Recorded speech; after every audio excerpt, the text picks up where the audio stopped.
বিশ্বে নয়া মহামারীর নাম কি? অ্যান্টিবায়োটিক।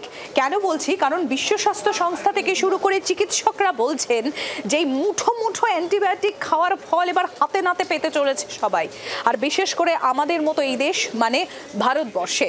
এমনকি সামান্য সর্দি গরমি হলেও আপনাকে ভর্তি হতে পারে হসপিটালে। কেন বলছি?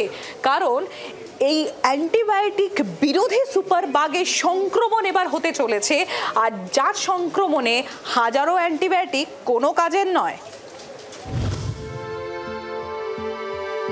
1929 সালে প্রথম অ্যান্টিবায়োটিক আবিষ্কার করেছিলেন স্কটিশ ব্যাকটেরিওলজিস্ট আলেকজান্ডার ফ্লেমিং। নাম পেনিসিলিন। রক্তে বিষক্রিয়া বা সেপ্টিসেমিয়ার জন্য ছিল এই ওষুধ। এই ওষুধ ছিল চিকিৎসা বিজ্ঞানের মোড় ঘোরানো আবিষ্কার। তারপর এখন অ্যান্টিবায়োটিক প্রায় অভ্যাস করে ফেলেছি আমরা, এতটাই যে হিতে বিপরীত হচ্ছে অ্যান্টিবায়োটিকে, নষ্ট হচ্ছে স্বাভাবিক রোগ প্রতিরোধক ক্ষমতা। ব্যাকটেরিয়া সংক্রমিত রোগের বিরুদ্ধে লড়াই করতে পারে অ্যান্টিবায়োটিক। মানবদেহে প্রায় 40 ট্রিলিয়ন ব্যাকটেরিয়া আছে, যার কিছু ভালো আর কিছু খারাপ। এই খারাপ ও ভালো দুই ব্যাকটেরিয়ায় শরীরে একটা ভারসাম্য বজায় রাখে। খারাপ ব্যাকটেরিয়া মারতে গিয়ে ভালো ব্যাকটেরিয়া খতম করে দিচ্ছে অ্যান্টিবায়োটিক।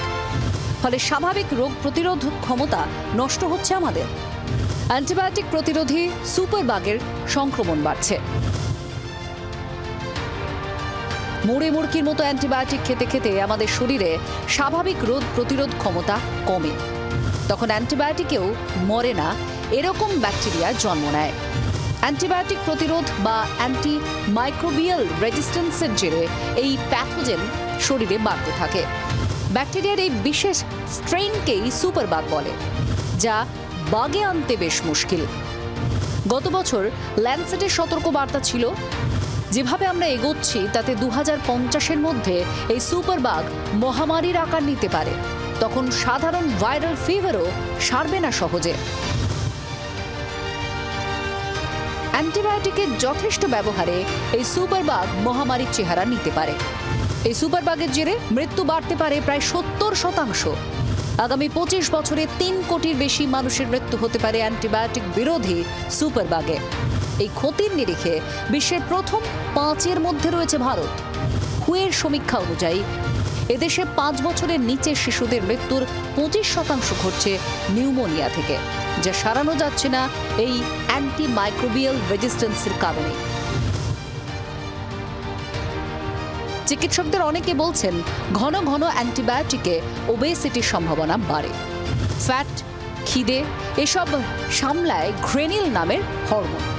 শরীরের ভালো কিছু জীবাণুর উপস্থিতিতে এর কাজকর্মের গতি বাড়ে, কিন্তু অ্যান্টিবায়োটিকের ঘন ঘন ব্যবহার এই ভালো জীবাণুগুলোকে মেরে ফেলে। ফলে ওজন বাড়ে। এদের মৃত্যুতে পাকস্থলীতে ইস্টের সংক্রমণ বেড়ে শরীরে জল যেমন জমে, তেমনি থাইরয়েড হরমোনের ভারসাম্য নষ্ট করে বলে মত চিকিৎসকদের।